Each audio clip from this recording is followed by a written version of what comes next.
Good afternoon. My name is Susan Lowe. I'm chair of the Administrative Law section, and I'd like to welcome you all this afternoon for joining us for the CLE. Today's program is Social and Charitable Gaming. The activity number for today's CLE is 160776. Again, that's 160776. Please remember you can ask questions via the chat box. Today's speakers are Deborah Svec-Carstens and Stacey Hall. Deborah serves as General Counsel to the Department of Inspections and Appeals. Prior to joining that organization in 2008, she served as the Associate General Counsel for the Governor's Office and a staff attorney for the Iowa Court of Appeals. Ms. Carstens received her BA from Luther College and her JD from the University of Iowa College of Law. She is a member of the Iowa State Bar Association, the Polk County Bar Association, the Iowa Organization of Women Attorneys, the Polk County Women Attorneys, and the Blackstone Inn of Court. She is a 2009 graduate of the Greater Des Moines Leadership Institute Community Leadership Program and a 2014 graduate of the Iowa Certified Public Manager Program. Stacey Hall is from the firm of Nyemaster Goode. She chairs the firm's gaming law practice and works with clients in all aspects of the gaming industry, including work with operators, manufacturers, vendors, and individuals. Stacey's work includes assisting and advising clients in licensing, approval of acquisitions, and divestitures of licensed entities and facilities, compliance with state and federal gaming laws and regulations, Indian gaming, and gaming. Stacey represents clients before the Iowa Racing and Gaming Commission and the National Indian Gaming Commission. She has drafted gaming legislation now codified as law in Iowa. In addition to her work with the gaming industry, she advises nonprofits regarding charitable gaming, such as raffles, bingo, contests, game nights, and other charitable games. Stacey also assists businesses in drafting terms and conditions of promotions and contests and advises clients on compliance of promotional activities with state and federal law. Thank you. Thank you, Susan. I'm Deborah Svec-Carstens, and I'm going to start off today talking about charitable gaming, and then I'll turn it over to Stacey, and she will talk more about the social gaming piece of things. So we'll get started here. First question, is it gambling? If there's consideration, chance, and a prize, that is defined as gambling in Iowa. Under Iowa's broad illegal lottery statute, an activity can be illegal gambling if only one person provides consideration. And if it is gambling, it must be authorized under Iowa law to be legal.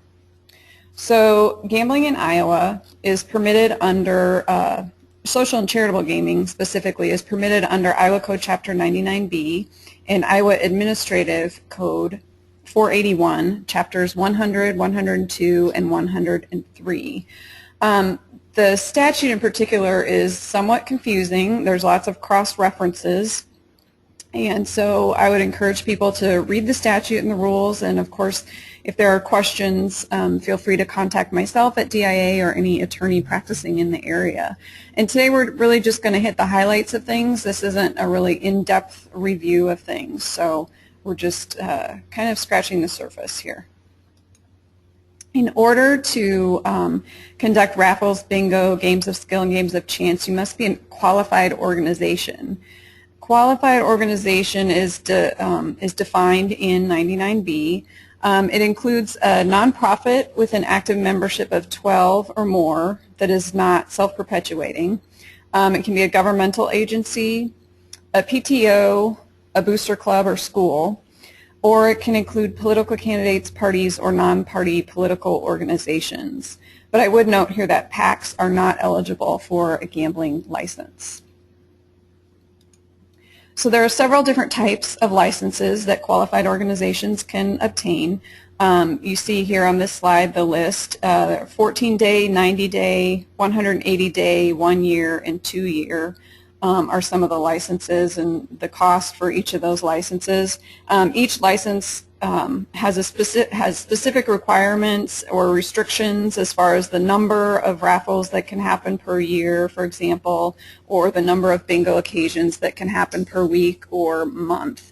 So I would advise folks to talk to the department to determine which license would really best meet the objectives of the qualified organization. There's also listed here a real property or large cash raffle. That is for merchandise valued over $100,000. There's no upper limit on that, or for cash over $100,000 but less than $200,000. And with that particular license, the organization also has to have a 1 or 2 year license. And I would say probably the most common license would be the 2-year qualified organization license. Just a quick word about bingo before we move on to raffles here. We're not really covering bingo today. It's kind of its own entity and could have its own CLE. Again, there's complex specific requirements for bingo as far as prize limits, posting requirements, cost to play, and those kind of things, and we're not going to have time to cover those today, but just wanted to at least touch on that. So raffles, raffles. The definition of a raffle is a lottery in which the participant buys a ticket for a chance to win a prize, and the winner is determined by a random method. The winner cannot be required to be present to win. A small raffle is defined as the aggregate value of all the prizes is $10,000 or less, where a large raffle is the aggregate value of all the prizes is more than $10,000. And I would note that only one large raffle per calendar year is allowed under the various licenses. Oops. So with the raffle, the license period has to cover the promotion of the raffle, the sales of the tickets, and the drawings. So that's something to keep in mind when you're determining what type of license to obtain. Raffle tickets cannot be mailed. That's a federal law. And raffle tickets must be paid for with cash only. No credit cards are permitted. And there must be a set ticket price that's equal for everyone. And I just wanted to mention briefly the University of Iowa example. This came up earlier this year. People might have seen it in the news. The university was, they had a promotion to give away a year's free tuition to 5 students that were picked from those who bought football season tickets. So the university actually had a raffle license, but this promotion encouraged students to buy their tickets online. And of course, that doesn't comply with the statute because raffle tickets have to be paid for with cash and not credit cards. In addition, all raffle tickets have to be the same price, and in this case the university gave students the option of spending $150 or $175 depending on the number of games in the package that they chose. So again, that wasn't in compliance with the law. And also it wasn't clear whether the participants would be required to be present at the football game where this drawing happened to win. And if that was the case, then that would be a violation of the gaming law. So what happened here is the university suspended their promotion and changed up the rules after some discussions with our office and the Attorney General's office. So they changed it to basically be a sweepstakes where entries could be made through purchase of football tickets, or just submitting a name and contact information without any purchase. So there was no purchase necessary to enter or to win. And then all students who entered, whether they purchased tickets or not, would have the same chance of winning. And the student did not need to be present at the drawing to win. So that's just an example of something that sort of came to our attention, to the department's attention, and we worked with them in conjunction with the AG's office to make sure that they were in compliance with the law. So games of skill and games of chance are something that are permitted with the various licenses. A game of skill, the player has to do something to determine the result. This would be like a ring toss or shooting baskets, things like that. Whereas a game of chance, the result is determined by chance. So there are limits on the prizes here. If it's a qualified organization that's promoting a game of skill or game of chance, the limit on the prizes is $1,000 of merchandise. And if it's a non-qualified organization, the limit there is $50 of merchandise. And with the non-qualified organization, that you're going to see at like state and county fairs, city celebrations, amusement parks, those types of places are where you'll find those games. The rules of the game must be posted, and generally these are carnival or fair games. You would think of seeing those at a carnival or fair. It does not include casino-style games. So then we're going to move on and talk about annual game nights, and there are three types of licenses, three types of organizations that can obtain a license for annual game night, and each of them have different limits based on what type of organization and license they're getting. The value of the prizes differs, and we'll go through that here in a minute, and the amount the participant can win or spend is different. So we'll start with the qualified organization, and this is the typical qualified organization as defined, as we talked about earlier. With the qualified organization annual game night license, they can charge no more than $250 per participant for an entrance fee, game participation fees, and wagers. Only merchandise prizes can be given, and the value of those cannot exceed $10,000. Gift cards can be used if they're redeemable for merchandise only and not for cash. Only one game night can be held per year with this license. Anyone may participate, and the entrance fee for the game night is taxable. So, and the Department of Revenue, Iowa Department of Revenue does audit those things, so just something to keep in mind there.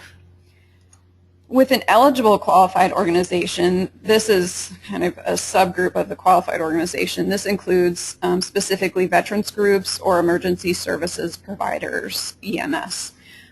So those are the only entities that can obtain this kind of annual game night license. With this one, no more than $250 per participant for the entrance fee, the game participation fees, and the wagers. In this case, cash may be awarded, cash prizes or merchandise prizes. The total value of the prizes, no more than $10,000. The participant cannot win more than $5,000 in cash and merchandise. And this license only allows one game night per year, and anyone may participate. Then we have the non-qualified organization. And in this case, again, a license is required, and this would be where the participants and the sponsor have a bona fide social or employment relationship. An entrance fee or participation fee is not allowed in this case. The sponsor cannot receive any consideration. There's no restrictions or limits on prizes and no reports required. And again, this is only one game night per year. Schools I wanted to mention, and this is typically your kind of after prom party. I think you see this happening where there's an annual game night. And this, in the case of schools, they're actually exempt from licensure, so they don't need to get a license at all if these things are requirements are met. So the game night has to be approved by the school board. Only students may participate. There's no participation fees allowed, and you can use just play money. There's no restrictions or limits on the prizes, and no reports to the department are required. There's no restriction on the frequency of the game nights either. So the game night, the annual game night, can include games of skill, games of chance, and card games. Those are allowed. Slot machines are not allowed, and social gambling is not allowed. The game night cannot last more than 16 consecutive hours, and it must be held at the location that is on the application for the license. So just some general rules about charitable gaming that apply across the board generally. No person can receive any profit, remuneration, or compensation from the games except any prize. So any amount that can be won on the same basis as other participants. The persons conducting the game or raffle cannot participate. The ticket prices have to be the same for all participants. And again, only cash can be used to purchase tickets and participate. And that's something that we see that people aren't aware of, that requirement that it has to be cash. The game has to be conducted in a fair and honest manner. There are some restrictions on where gambling can be conducted, and I'm not going to cover that in detail today. Merchandise cannot be repurchased, and cash prizes have to be distributed the same day that they're won. In addition, no prize can be displayed that cannot be won. And then at least 75% of the net receipts must be dedicated for educational, civic, public, charitable, patriotic, or religious uses. There are also withholding taxes required for prizes over $600, and sales taxes on gross receipts of the gambling activity are required, except for governmental agencies. And finally, there are annual reports required for all charitable gaming, and the time period that's covered is July 1st to June 2nd.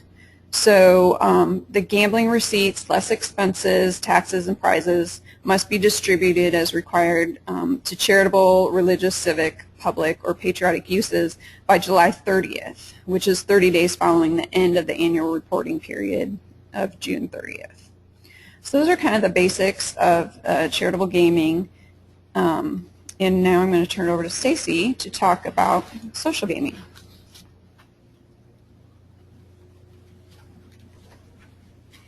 Good afternoon, everybody. Deborah said my name's Stacey Hull, and I'm going to talk to you about social gaming. And you're going to see as we go through these statutes, and as Deborah said earlier, this is just an overview. The social gaming statute, the charitable gaming statutes are very complicated, and we could spend a lot more time on it than we are today. But basically what you're going to see with the social gaming statutes is that they are designed to keep this to be social gaming between individuals who are in the physical presence of each other. If anyone's making money off the gaming, other than the people that are participating in it, or if they're gambling, it's not low-stakes gambling, then it's not going to be social gaming. It's not going to be meeting the requirements of the statute, and it's going to be illegal gaming. So you're going to see the social gaming kind of divides what's allowed and what's not allowed by whether your gaming is taking place in public premises or private premises. And if you're in a public premise, you're going to need a license to permit individuals to gamble in your premises. So the distinctions between public places that have a liquor license and those who don't have a liquor license. If you are a public premise that does not have a liquor license, you're going to need to get a social gaming license from the Department of Inspection and Appeals. It's a 2-year license, and it allows gambling between individuals of any age to take place on the premises. There has to be a bona fide social relationship between the people in the establishment, and they have to be there for reasons other than gambling. So, you know, I don't know that I've ever gotten a question from somebody that has this type of license, but what I would imagine the establishments that have this type of license would be a coffee shop or some sort of other public place without a liquor license that people come together to hang out. Maybe a restaurant without a liquor license. As a license holder, the license allows you to permit individual gambling to take place. The license holder cannot sponsor, they can't conduct, and they can't promote any of the games that are taking place in their establishment. But they can participate on the same basis as anybody else that's participating. Here's the low stakes. No more than $50 can be won or lost by any person participating in the social gaming over any 24-hour period. And again, the owner of the premises cannot be making money on the gambling, so you cannot charge a covered charge anybody for the privilege of participating or observing the social gambling that's going on in the premises. And there are certain games that are permissible and other games that are not. Your permissible card games include poker, pitch, gin rummy, bridge, euchre, hearts, and other parlor games, cribbage, dominoes, checkers, backgammon, darts, pool. And more or less your impermissible games are going to be those ones that you would find in a casino. Poker tournaments, it's only the tournaments that are not permitted under a social gaming license. You can have individual games, but there are no poker tournaments. Casino games for which the house provides a banker-dealer, such as 21, baccarat, that sort of thing, other than poker. You cannot have punch boards. You basically cannot use gambling, or people in your establishment cannot use gambling implements, punch boards, push cards, pull tabs, slot machines, craps, etc. No specially marked tables. And a public place, the social gaming license at a non-liquor license establishment, it does not allow for sports betting pools to be conducted on those premises. Only premises with liquor license can conduct sports betting pools, and there's very specific requirements for how to conduct a sports betting pool, and we're going to talk about that in a few minutes. So if you are a public place that has a Class A, B, C, D liquor license or a Class B beer permit, you may also apply for a license to allow individuals to engage in social gambling on your premises. It's another 2-year license. I believe it's a little bit more expensive than the license for a non-liquor license holding establishment. It's $150 if my recollection is correct, and $100 for a premise without a liquor license.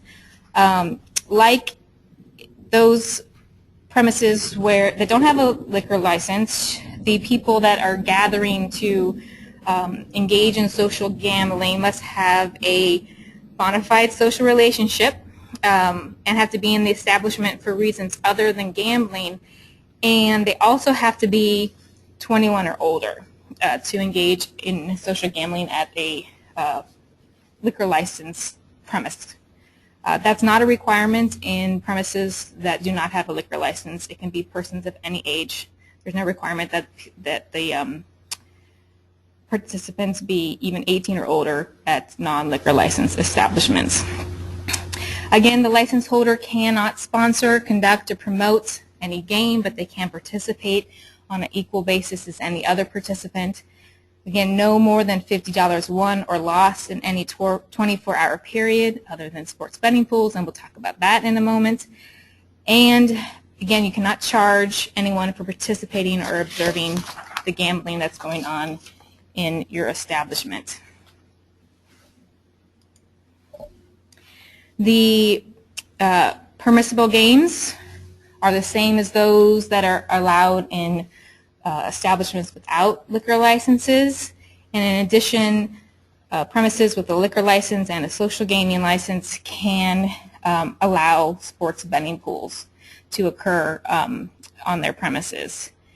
And your impermissible games, they're same as those non-liquor licensed establishments.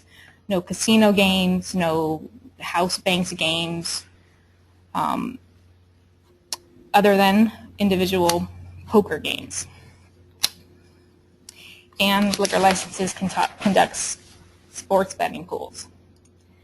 So there are pretty steep penalties against a liquor license who allows gaming in violation of the social gaming statute. There's penalties against your liquor license for a violation, including a $1,000 fine, and I believe that's probably for each occurrence, and I'm not sure how the AG's office would tally that up, but I'm sure it would be as steep as they possibly could get it. And also, you're facing a 21-day suspension of your liquor license. So let's talk about the strange world of sports betting pools. First of all, you have to have a liquor license or a beer permit and your 2-year social gambling license. All your participants have to be 21 years or older. Now, in this case, rather than your max wager being $50, your max wager is $5, and your max winnings are not $50, but your max winnings are $500 per pool, and all of the money that's wagered, put in, must be put back out. So it's truly a pool. No one retains any of this. Everything that goes in has to come out. Now, one of what I find to be kind of an odd requirement is that the sports betting pool has to be conducted on a grid. And before we move on to the next slide, you also can't charge someone to participate or observe the sports betting pool. So when the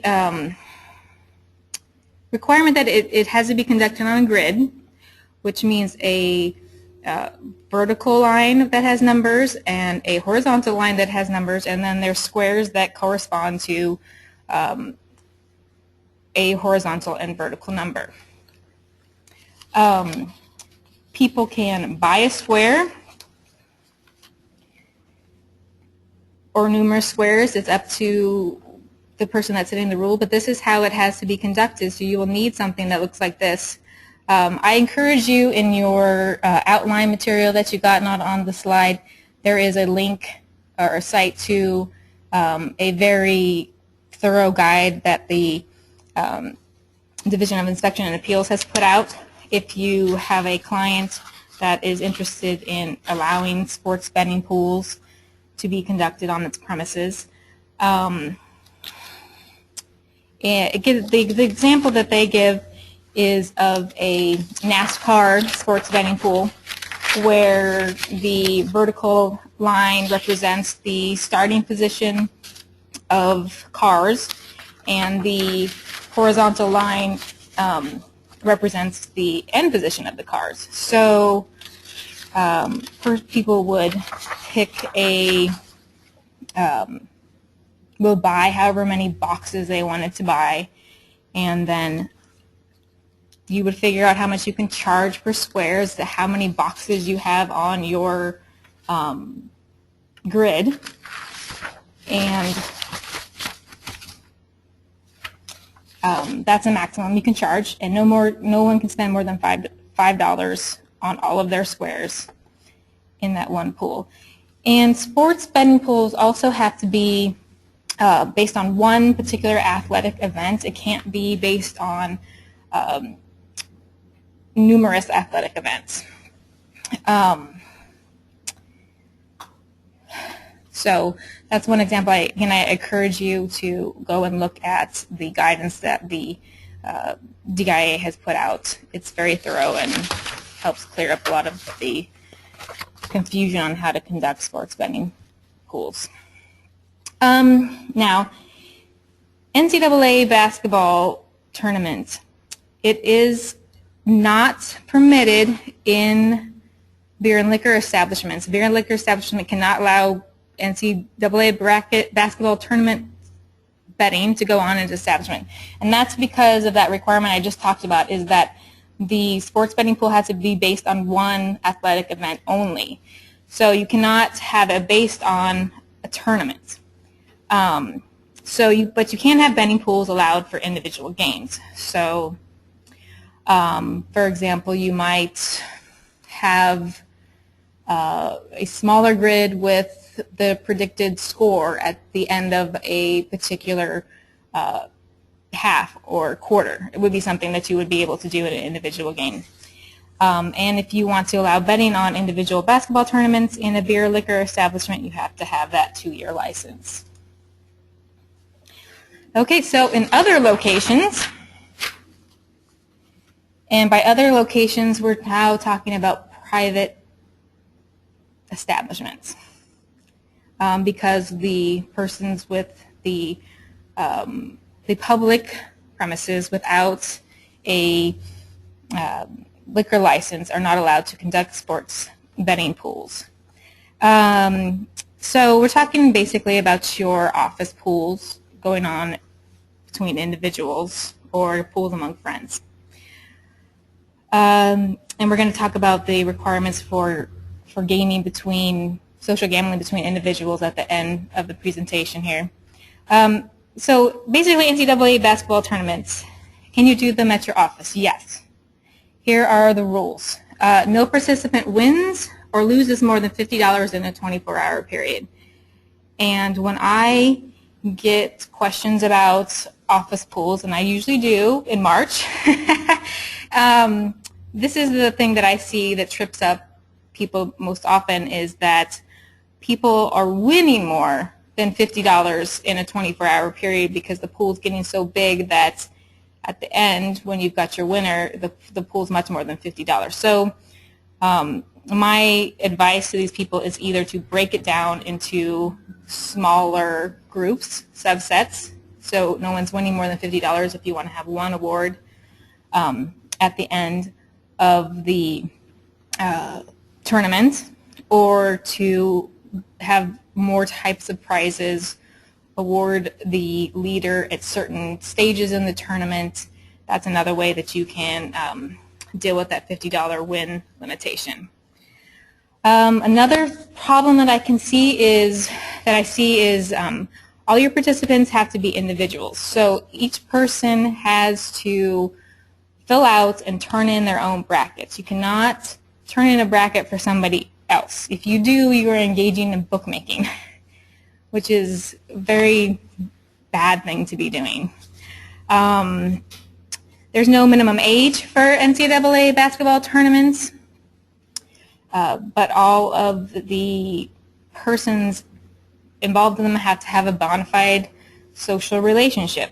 The NCAA tournament has to be conducted in a fair and honest manner, and no one can receive a profit from a basketball tournament other than through participating and winning in the tournament. I sometimes get questions where people want to do an NCAA basketball tournament and then turn over the proceeds to a charitable organization. And Deborah's over here frowning. Yeah, I'm sure that whatever charitable organization does not want to receive your illegal gambling proceeds. Okay, so another thing that is contained in 99B is bona fide contests. And if you are running a bona fide contest, unlike when you're allowing social gambling to occur on your premises, you can charge an entrance fee and you can award prizes. And you do not need a license to do it. But there are only certain types of contests where you're allowed to do this. And we've got them listed here. Athletic and sporting contests, leagues, tournaments, rodeos, horse shows, golf, bowling, trap or skeet shoots, fly casting, tractor pulling, rifle, pistol, musket, muzzle loader, pool darts, archery, horseshoe contests, leagues, or tournaments. Races, also your contests you'd see at like a fair. You've got your exhibitions of cooking, biggest pumpkin, prize-winning pumpkin, livestock, poultry, fish, or other animals, artwork, hobbywork, or craft work, except for those prohibited by Chapter 1770A. And if you want to know what's in there, you're going to have to go read it. Cribbage, bridge, chess, checkers, dominoes, and similar contests, leagues, or tournaments, except for, guess what, poker tournaments. No poker tournaments. And also video machine golf tournament games, Golden Tee. I know some bar owners got that added to the list of contests several years back when that was a popular thing to do in bars. And last year, there was some legislation by some large groups, I will say, to attempt to add fantasy sports to the list of contests. I imagine we're going to see that legislation again this coming year. But I think we got a question the last time we did this webinar as to whether fantasy sports betting was allowed, permitted under this. And I would say individuals, among individuals, between individuals, and we'll talk about that, who are in the physical presence of one another, it would be allowed, but it can't be done on the internet, and nobody can profit off of it. So a bunch of buddies that got together and have their own little fantasy sports league could bet on it, but nobody could be making money off of it, unless, of course, it gets added to the list of contests that are permitted under 99B. So as we talked about, poker, blackjack, craps, keno, roulette, not permitted as bona fide contests. Now, individuals in the physical presence of one another may wager on these contests. So, and they can wager on certain some other things that we're going to talk about in a few minutes here.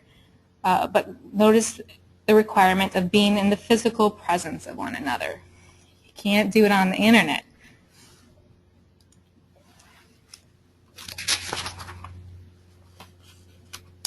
So, social gaming between individuals. These are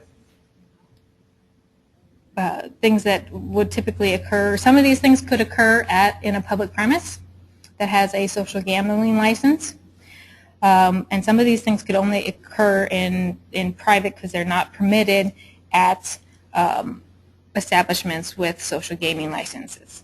So individuals with a bona fide social relationship, which means they know each other before they have a relationship before they come together to wager with one another. They can wager on card and parlor games. So yes, it's perfectly legal to host your poker night in your basement, and people can lose or win up to $50 at your poker night. Or gin, bridge, card games, other card games, pool, darts, chess, etc. Individuals in the physical presence of one another can also wager on other games of skill or chance, or those contests that we just talked about, those bona fide contests, or any other event or outcome that doesn't depend on illegal gambling or the use of a gambling device. So you and your buddy could have sitting there watching the election results come in a couple weeks ago, could make wagers on whether Republicans were going to win this state or that state. That's allowed. You cannot make wagers with each other using a roulette wheel or a craps table. That's not allowed between individuals even. And here's a list of other things. You cannot engage in bookmaking, and we talked about that definition of bookmaking. So if you're receiving bets from somebody that's not in your physical presence or someone that you don't have a prior relationship with, you may be engaging in bookmaking. And here is 99B contains a definition of bookmaking. It's 99. It's in 99B1, and it means the taking or receiving of any bet or wager upon the result of any trial or contest of skill, speed, power, or endurance of human, beast, fowl, or motor vehicle, which is not a wager or bet placed pursuant to Section 99B12, which is the section that allows this gaming between individuals, or which is laid off, placed, given, received, or taken by an individual who was not present when the wager or bet was undertaken, or by any publicly or privately owned enterprise where such wagers or bets may be undertaken. So you can't have a business of taking bets, and you can't take bets from somebody who is not in your physical presence. You will be engaging in bookmaking under 99B. And if you're making money off of it, you're going to be engaged in bookmaking under Chapter 725, which is the vice statute.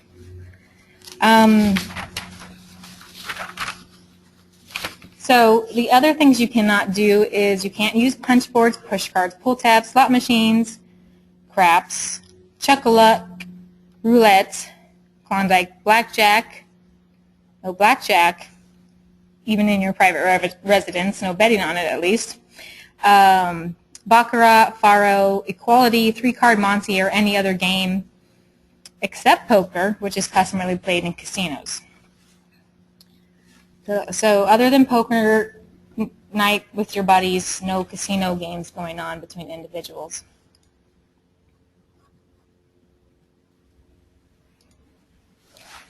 Okay.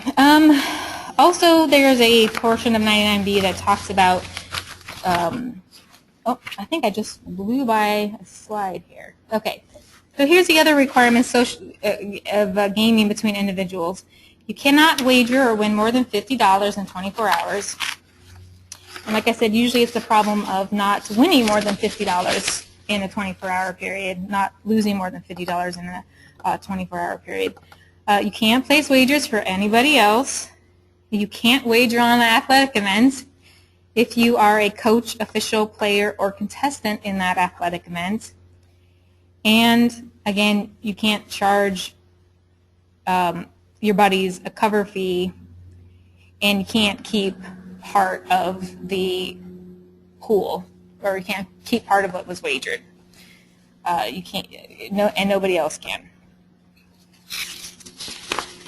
Again, the point of the social gambling statute is to make sure no one's making money off of it. Company games. Games of skill, chance, and card games, including casino games, may be conducted without a license if there is a bona fide social, employment, trade, or professional association relationship between the sponsors of the game night and the participants, and the participants pay no direct or indirect consideration. So they can't charge, again, you can't charge a cover, you can't charge anything for whatever you're using to conduct the company games. And the sponsor receives no consideration other than just the goodwill of letting these good people have some fun. You can only use play money or items of no intrinsic value are used to wager and are provided free. And you can use gambling devices. So in a company game night, you can have a roulette wheel, you can have a craps table, you can have blackjack. You just can't make any money off of it. Enforcement. The Division of Criminal Investigation can investigate to determine compliance with with all provisions of 99B. So charitable gaming and social gaming. They can do this on their own initiative or at the request of the Division of Inspections and Appeals. Now, if you are unlucky enough to have the DCI investigate this, and you're charged with violating the chapter, you're going to be prosecuted either by an attorney general or a county attorney.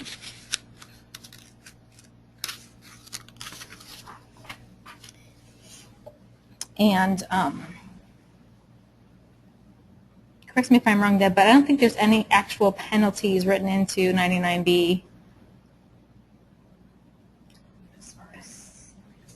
As far as a civil penalty, probably what you would be charged with would be illegal gambling. Yeah, it would be a criminal charge too. So the consequences of violating these statutes can be very serious. Does anyone have any questions?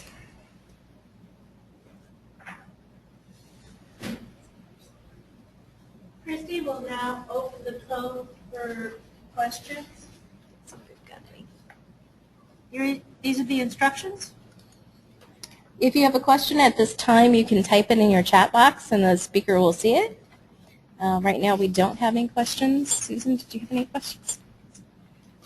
did on the company gaming night. You have play money, but can you redeem the play money for prizes? I mean, what's the point? Yes. You can. Yes. You can. The company can award prizes. Yeah, if they were donated, yeah.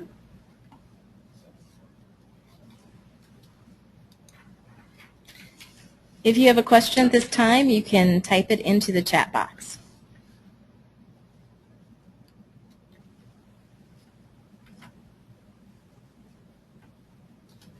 While we're waiting for that, I'd like to again repeat the activity number for this CLE, which is 160776. And also bring to your attention that we have an upcoming CLE on December 10th near the holidays and holiday activities. It's called It's Your Burden, Top 10 Tips for DOT, which is the Department of Transportation, Administrative Hearings. The CLE will provide practical tips and basic information for handling an administrative IDOT driver's license revocation or suspension hearing. The burden of proof and relaxed rules of evidence make these administrative hearings very different from the corresponding criminal OWI proceeding. The presenters include an Assistant Attorney General who represents the Department of Transportation in administrative hearings and appeals from those decisions, a defense attorney who represents individuals appealing their driver's license revocations or suspensions, and an ALJ who provides over DOT hearings and issued decisions. Any questions? There is a question, so I'll. Let's see. Is there any maximum limit to the size of grid used when making sport pool bets? No, there is not. You just can't have. I guess I would say that yes, the maximum amount would be, you can think the lowest amount you can charge would be probably at 1 cent per square, so you wouldn't be able to have more than 5,000 squares. Because the maximum That you can win is that can be won is $500. and the maximum that can be wagered is $5.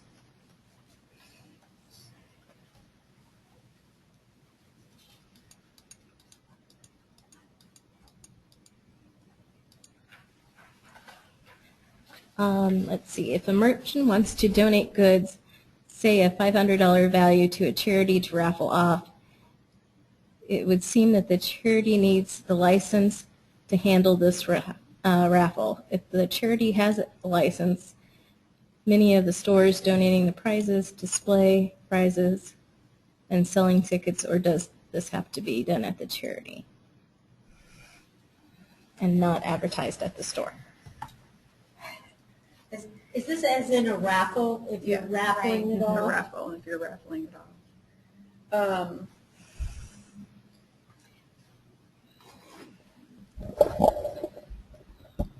Well, I mean, I can say what I would advise if a business was coming to me, it would be that it's the charity that has to conduct the raffle and sell the raffle tickets.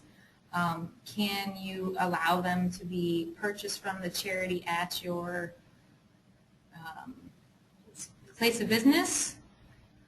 I would say probably if you have someone that is a member of that charitable organization that is an employee of your business or is present at your business when those raffle tickets are being sold. Yeah, I would agree with that. And I don't see any problem with displaying the prize there at the business during that promotional period of the raffle. Then, of course, at the actual raffle, you'd have to have the prize displayed at the event.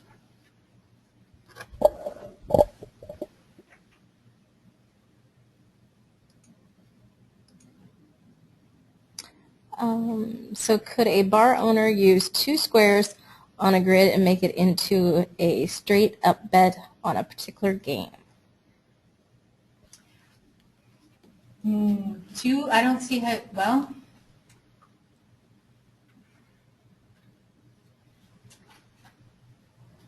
I don't see how you would have a two bar or two square grid. You could have a 4 square grid and make it a bet on a game. Yeah, 'cause But at that point, you're betting on you're betting on the the athletic contest. Yeah. So the answer to that particular question would be no.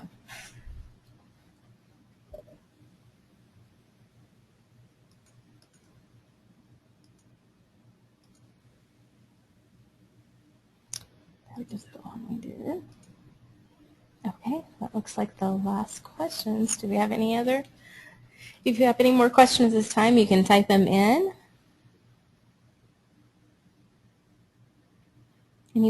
Any final comments or cautionary things? I have one comment. I think if you do have a question on something, can you call the Department of Inspections and Appeals or? Yes, and in this last slide here, I have the contact information for Dan Horner. He's kind of the program person for our social and charitable gaming. He's very knowledgeable and can answer questions. I have my contact information there as well, so feel free to contact either one of us with any questions that you have. And as far as questions about what type of license, what the activity is, those type of things, we're happy to answer those questions at any time. Best to ask those questions in advance. Yes. I guess my comment would be, as a person who advises charities and businesses, is that often if you're involved with the charity, you need to kind of keep an eye out. Lots of charities, I think, don't realize that once they are proposing to do something that involves an element of chance, that they're going to need a charitable gaming license. An example that I can think of with a charitable organization of which I'm a board member is we have a gala, a function, annual function, and our activities that typically involves a auction. And they proposed to do a grab bag where people would pay $5 and pick out a bag and not know what was in it. And they needed to get a charitable gaming license for that activity. So that's something to keep an eye out if you are advising nonprofits. Okay. Again, this is Susan Lowe, and I would like to thank you all for tuning in and thank particularly our excellent panelists, Deborah Svec-Carstens and Stacey Hall, for enlightening us on social and charitable gaming in Iowa. Thank you.